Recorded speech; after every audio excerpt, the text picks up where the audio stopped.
1592년 4월에 우리는 임진왜란이라고 하는 큰 전쟁을 치렀습니다. 어느 날 갑자기 부산 앞바다에 동래성에 적군들이 엄청나게 많이 몰려왔습니다.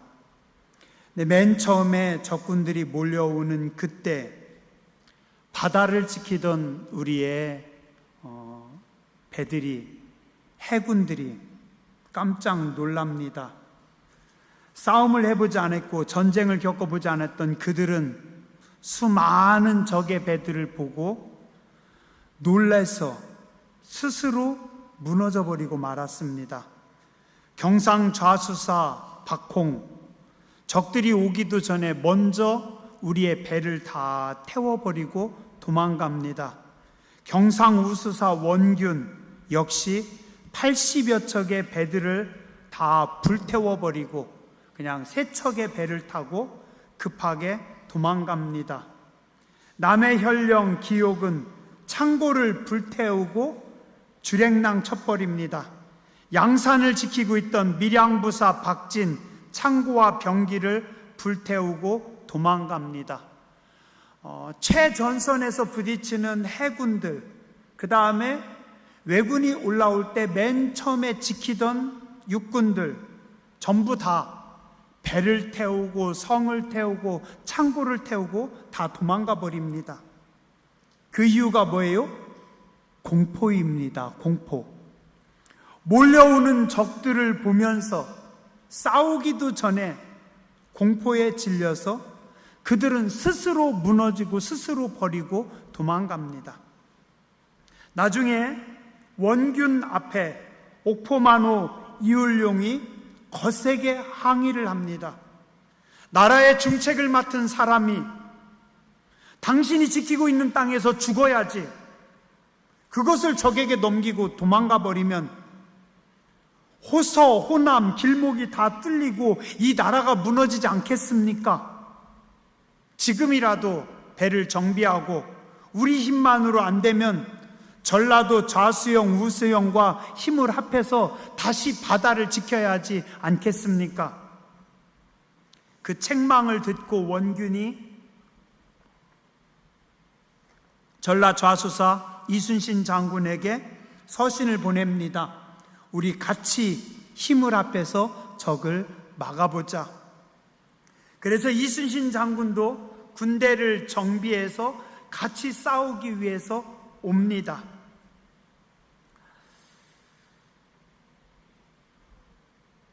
이순신 장군의 전라 좌수영과 또 경상도 군인이 함께 합해서 옥포 해전을 치릅니다.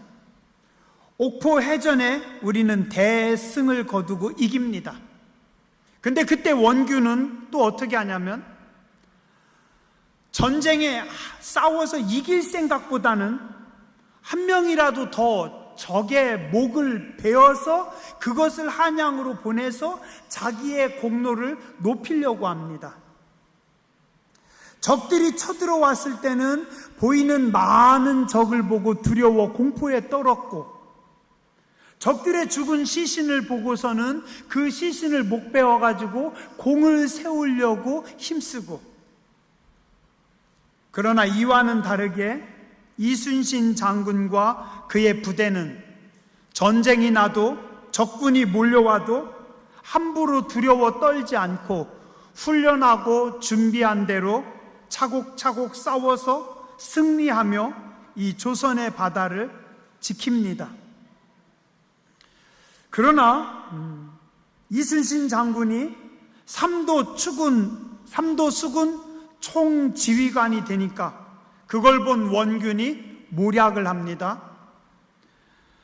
무능한 선조왕과 그리고 그 측근 신하들은 이순신 장군의 옷을 벗겨버리고 그 자리를 원균이 차지하게 됩니다. 원균은 눈에 보이는 작은 승리에 조급했고, 어리석은 선조왕과 조선의 수뇌부는 역시 빠른 승전보를 기다리면서 빨리 바다로 나가서 싸워라, 그리고 승전보를 보내라 라고 자꾸 조급하게 이야기를 했고, 그래서 원균과 조선의 수군은 칠천량이라고 하는 곳에서 해전을 치릅니다. 그곳에서 원균의 부대는 적의 책략에 빨려 들어가서 160척이나 되는 대군을 다 파괴되고 괴멸되고, 원균도 도망갔다가 결국은 잡혀서 죽임을 당합니다. 어리석은 조선의 왕 선조는 다시 이순신 장군을 복직시킵니다. 이순신 장군이 다시 삼도 수군 통제사로 돌아왔을 때 그는 이름뿐이었고 12척의 부서진 배들밖에 없었다고 해요. 한 배를 간신히 더 수리해서 13척의 배를 가지고 명량해협에서 330척이나 되는 왜구의 배들과 부딪힙니다. 이때 일본의 배 330척은 이미 전쟁의 대승을 거두었고, 이제 조선의 수군들 마무리 싹 하고 조선의 바다를 우리가 다 통치하자. 그래서 승승장구하며 싸움을 하려고 합니다. 이때 조선 수군은 한번 전쟁에 대패했고 남은 패잔병들만 모았고 지휘관도 또 새롭게 바뀌었고, 남은 배는 13척, 우리는 13척, 적은 330척. 누가 봐도 싸움이 될 수 없고 누가 봐도 이길 수 없는 싸움입니다. 그러나 이순신 장군은 보이는 적들에 흔들리거나 좌절하지도 않고 공포감을 갖지도 않고 묵묵히 백성들을 독려하며 전쟁을 준비하고 전쟁을 합니다. 누가 봐도 이길 수 없는 전쟁을 대승으로 장식하고 조선의 바다와 이 조선의 나라를 구합니다. 어떻게 이것이 가능했을까요? 저는 여러 가지가 있지만 큰 것 하나가 있다라고 봅니다. 이순신 장군은 항상 눈에 보이는 싸움보다 보이지 않는 싸움을 더 중요시 여기고 준비했습니다. 수군의 싸움은 바다 위에서 벌어집니다. 누가 얼마나 많은 배를 가지고 있고 화포의 성능이 얼마나 좋고 군인들의 전투력이 얼마나 좋으냐, 보여지는 수치로 결정됩니다. 그런데 이순신 장군은 그 아래 보이지 않는 바닷속의 해류, 지형, 그것을 이용하고 또한 보이지는 않지만 타고난 리더십과 조국의 바다를 지키려고 하는 정신력과 전술로 승리를 거둡니다. 정리하면 이순신 장군과 수군은 보이는 모든 면에서 불리했지만 보이지 않는 해류, 지형, 환경을 잘 이용하고 보이지 않는 정신력과 전략, 전술로 승리를 일궈냅니다. 사실 어느 순간 원균 장군도 용맹한 장수였을지는 모르지만 그는 지도자로서, 군대를 통솔하는 리더로서 많이 부족했습니다. 왜요? 그는 보이는 것만 쳐다보았던 장수였기 때문입니다. 보이지 않는 싸움의 중요함은 생각하지 않았고, 보이지 않는 싸움은 준비하지 않았고, 보이는 적들을 보며 공포를 느껴서 도망갔고, 보이는 죽어있는 적들의 수급을 거두려고 애썼고, 보이는 우리 군대를 가지고 보면서 탐욕에 빠져가지고 자신은 물론이고 나라 전체를 파멸로 몰아 넣습니다. 또 역사는 말합니다. 조선의 왕 선조 역시 왕이었지만 지도자가 눈이 어두워서 국가의 미래가 어두워집니다. 간신히 임진왜란을 넘어간 뒤에도 미래를 준비하지 않습니다. 왜요? 눈이 어두우니까. 그냥 순간에 자기 허물만 덮고, 순간 역사를 가리고 미래를 준비하지 않아서, 그래서 우리 조선은 다시 그 일본의 나라를 뺏기고 치욕의 역사를 갖게 됩니다. 왜요? 지도자들이 눈에 보이는 것만 보고 보이지 않는 것을 놓쳤기 때문입니다. 지도자가 눈이 어두면 그 조직의 미래는 없습니다. 사람이 보이는 것만 쫓아다니면 그는 절대로 인물이 될 수 없고 지혜라는 것을 얻을 수 없습니다. 바둑 둘 때 누가 제일 바보 같은 사람인지 아세요? 손 따라 두는 사람입니다. 상대방이 여기 두면 거기 따라가서 여기 두고, 상대방이 저기 두면 거기 따라서 거기 두고, 상대방이 이거 두면 여기 따라서 두고, 한참 쫓아다니다 보면은 결국은 바둑을 쳤어요. 2016년 3월 컴퓨터 알파고와 우리나라 이세돌 구단하고 바둑을 뒀죠. 그죠? 기술이 좋아져서 또 인류 역사의 수많은 기보들을 컴퓨터에다 다 가리키고 거기다가 다 입력해서 인류의 모든 지성을, 바둑에 관한 지성을 컴퓨터 알파고에 다 집어넣고 그 다음에 최고로 똑똑한 우리나라 이세돌 구단하고 둘이 바둑을 둡니다. 어떻게 됐어요? 3대1로 인간이 컴퓨터에게 졌어요. 그만큼 기술이 발전하고 컴퓨터가 발전한 겁니다. 근데 저는 놀라운 게 이 이세돌 구단입니다. 분명히 실력으로 모든 면에서 다 지면서 컴퓨터와 바둑을 두면서 어땠을까요? 완전 벽을 느끼는 느낌 아니었을까요? 큰 벽입니다. 그런데 이세돌 구단은 그 속에서도 이 컴퓨터가 생각하지 못했던, 컴퓨터가 바라보지 못했던, 컴퓨터가 예상하지 못한 그곳에 한 수를 두어서, 물론 변칙적인 수인데 그걸로 인간이 컴퓨터를 이겼습니다. 물론 한 번의 승리지만 저는 이게 인간의 탁월함 아닐까, 이게 이세돌 구단의 탁월함 아닐까. 도저히 이길 수 없고 무조건 질 수밖에 없는 판이지만 반대로 생각해보고 볼 수 없었던, 컴퓨터가 생각하지 못했던 것을 보고 두었다라는 것. 오늘 우리는 이 땅을 살아가면서 보이는 것만 보고 살아가면 안 됩니다. 보이는 것만 듣고 살아도 안 됩니다. 우리는 매일같이 수많은 뉴스와 또 수많은 정보를 접합니다. 근데 그 중에는 가짜 뉴스도 많이 있고 또 포장된 뉴스가 많이 있습니다. 누군가 자기 입맛에 맞춰서 조미료를 친 뉴스, 누군가 거기에다가 색깔을 입혀서 자기들의 생각을 전해주는 그 뉴스. 우리는 그것만, 들려주는 것만 보는 것이 아니라 보이지 않는 것, 그 이면을 보고 이면을 판단할 줄 알아야 됩니다. 자, 오늘 사도행전 8장은 재밌습니다. 사도행전 8장의 시작은 참 안타깝게 시작합니다. 그리고 좀 사도행전 8장의 시작은 좀 이상합니다. 왜냐하면 바로 앞에 사도행전 7장이 스데반의 순교의 장면입니다.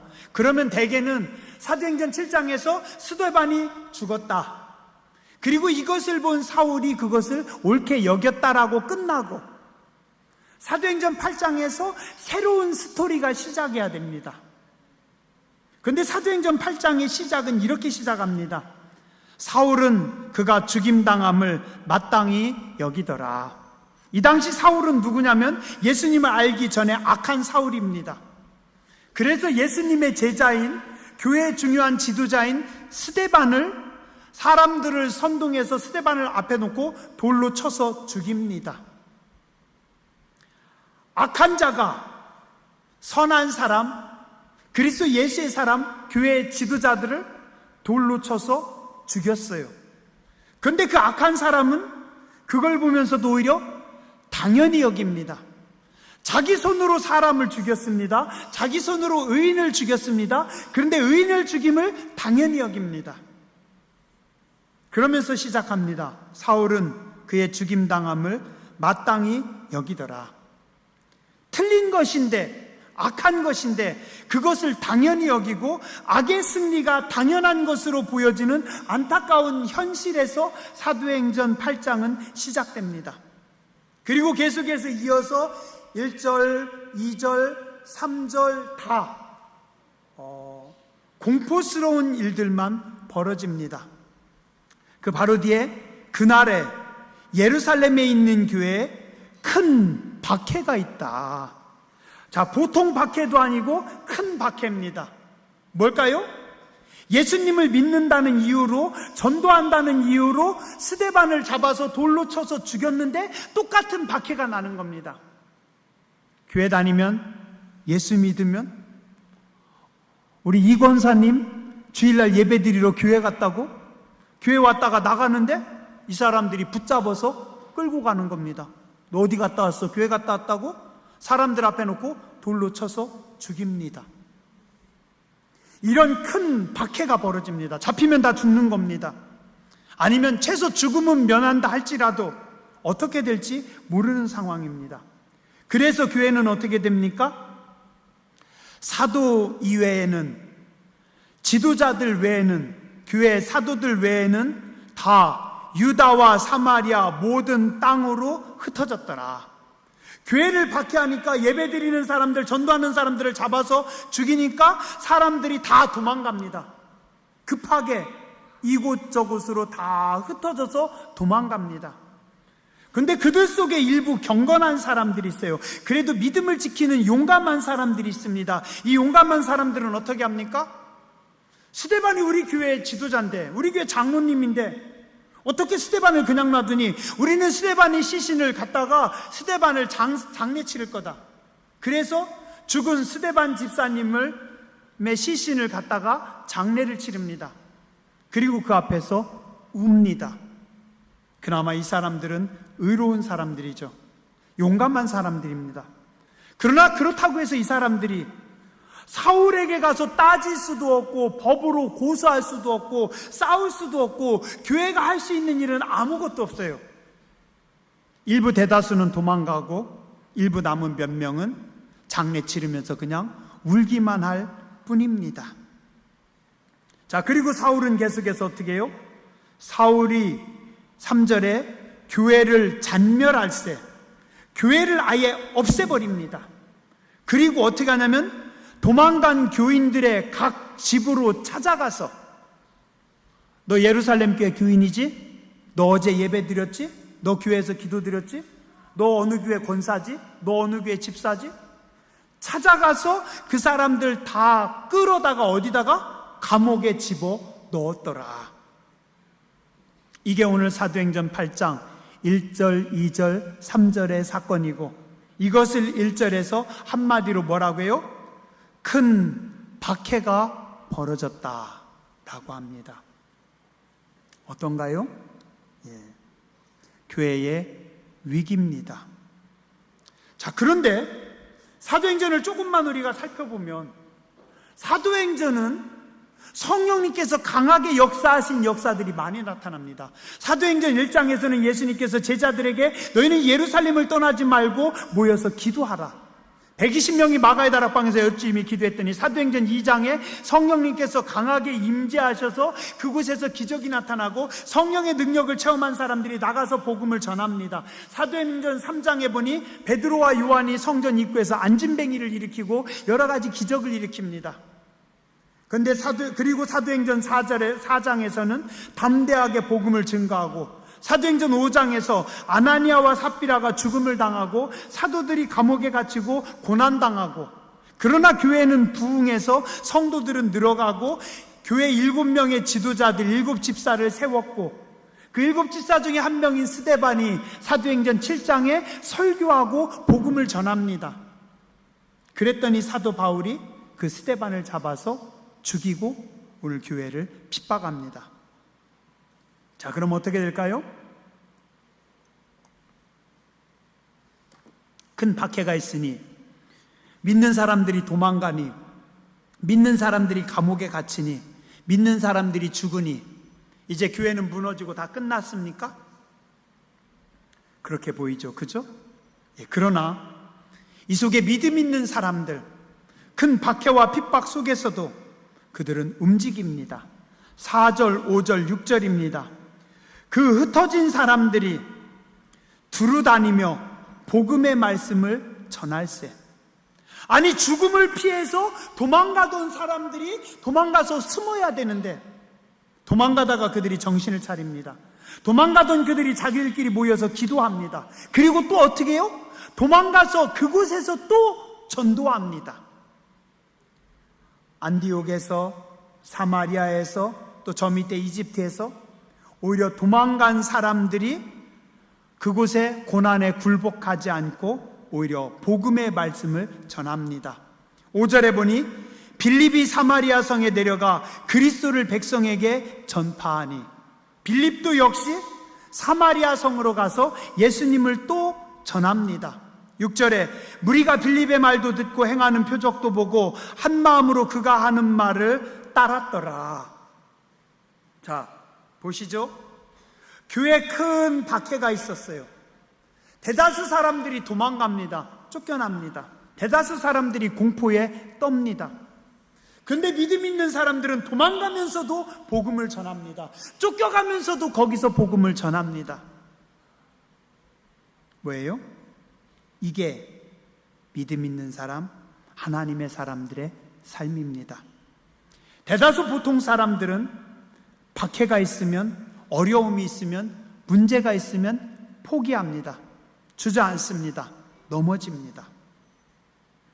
그러나 믿음 있는 사람들은 그때 주저앉지 않고 믿음의 눈으로 바라보며 끝까지 하나님이 원하시는 길로 갑니다.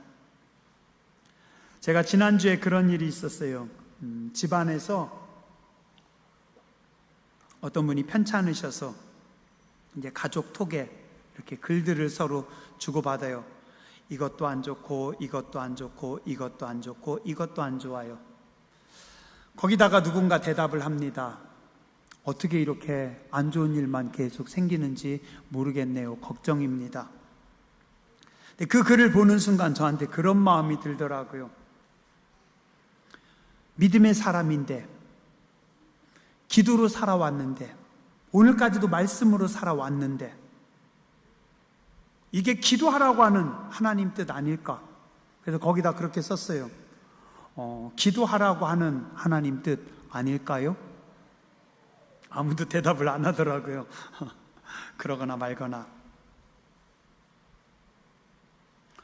대다수의 보통 사람들은 어려움을 만나면, 자녀들이 어려움을 만나면, 건강에 어려움을 만나면, 환경에 문제가 생기면, 사업이 망하면, 교회가 어려움을 당하면 큰일 났어, 망했어, 다 틀렸어, 안 돼. 보이는 것만 쳐다보고 지레 두려워하며 공포에 주저앉습니다. 그러나 믿음이 있는 사람들은 그 환경을 바라보지 않고 그 너머에 역사하시는 하나님을 의지합니다. 그래서 오늘 어떻게 해요? 믿음 있는 사람들은 쫓겨나면서도 도망가면서도 그곳에서 복음을 전합니다. 그랬더니 어떤 일이 벌어지는지 아세요? 오늘 말씀의 7절입니다. 많은 사람들에게 붙었던 더러운 귀신들이 크게 소리를 지르며 나가고, 많은 사람들에게 있던 더러운 귀신들이 소리를 지르고 귀신들이 쫓겨나갑니다. 사단이 교회를 점령한 것 같았고, 사단이 성도들을 다 죽인 것 같았고, 사단이 이긴 것 같았지만 성도들은 묵묵히 복음을 증거하고 자기 갈 길을 갔더니 어떻게 해요? 성령님께서 역사하십니다. 많은 사람에게 있었던 귀신들을 쫓아내고, 그 다음에 또 누가요? 많은 중풍병자와 못 걷는 사람들이 나았다. 세상에 중풍병 걸렸던 사람 한 사람이 고침받은 것이 아니라, 두 사람이 고침받은 것, 세 사람이 고침받은 것이 아니라 누가요? 몇 명이요? 많은 사람이, 많은 중풍병 환자들이 치료받고 많은 못 걷는 사람들이 나았다. 이건 뭐예요? 교회 가운데 복음을 증거하는 그곳에 성령님께서 강하게 임재하시고 역사하셨다는 겁니다. 그래서 그 결과 어떻게 됩니까? 8절, 그 성에 큰 기쁨이 있더라. 이게 하나님의 뜻입니다. 큰 기쁨과 승리를 주시기 원하시는 하나님의 마음이십니다. 오늘 사도행전 8장 1절에서 무엇으로 시작해요? 큰 박해. 이 큰 박해가 뭐예요? 오늘 내 삶입니다. 건강 때문에, 가족 때문에, 사업 때문에, 자녀들 때문에, 돈 때문에, 뭐 때문에. 그러나 우리가 그럼에도 불구하고 하나님을 바라보면 성령님은 어떻게 하셔요? 큰 박해를 바꾸어서 큰 기쁨으로 바꾸어 주십니다. 한번 따라서 하시죠. 결국은 하나님께서 하십니다. 큰 박해는 큰 기쁨의 전조 증상이었습니다. 아멘. 오늘 우리가 인생을 살아가면서 큰 어려움과 박해를 만날 때 우리는 보이는 것만 보고 좌절하는 것이 아니라 보이지 않는 하나님을 의지하며 나아가야 될 줄 믿습니다. 바닷가에 가면 여름에 파도가 칩니다. 그런데 어떤 때는 큰 파도가 밀려옵니다. 그럼 어때요? 대다수의 보통 사람들은 큰 파도를 보면 두려워합니다. 근데 서퍼는, 파도를 타는 사람들은 기회다, 큰 파도가 몰려올 때 이게 기회다라고 생각하면서 그 파도를 올라탑니다. 그때 어떻게 해요? 그에게 영광의 면류관이 주어집니다. 오늘의 큰 박해에 주춤주춤하지 마시고, 보이는 것에 무너지지 마시고, 살아계신 하나님 바라보며 보이지 않는 곳에서 승리하는 거룩한 백성들 되시길 주님의 이름으로 축원합니다. 기도하겠습니다. 자비하신 하나님, 은혜로우신 주님, 오늘 우리가 살아가고 있는 삶의 현장이 녹록지 않습니다. 악한 마귀가 여러 가지 모양으로 우리의 삶을, 우리의 환경을 파괴하고 우리의 마음을 무너뜨리고 우리를 주저앉힙니다. 건강의 문제 때문에, 가족의 건강 때문에, 가족의 문제 때문에, 자녀들의 문제 때문에, 직장의 문제 때문에, 환경의 문제 때문에, 코로나 때문에, 여러 가지 크고 작은 어려움 때문에 우리가 실망하고 좌절할 때 많이 있습니다. 그러나 그 박해를 바꾸어서 기쁨으로 만드시는 하나님께 시선을 두고 하나님을 바라보며 나아가는, 승리하는 거룩한 교회, 복된 성도님들 되게 하여 주시옵소서. 존귀하신 주님 예수님 이름으로 감사하며 간절히 기도드렸습니다. 아멘.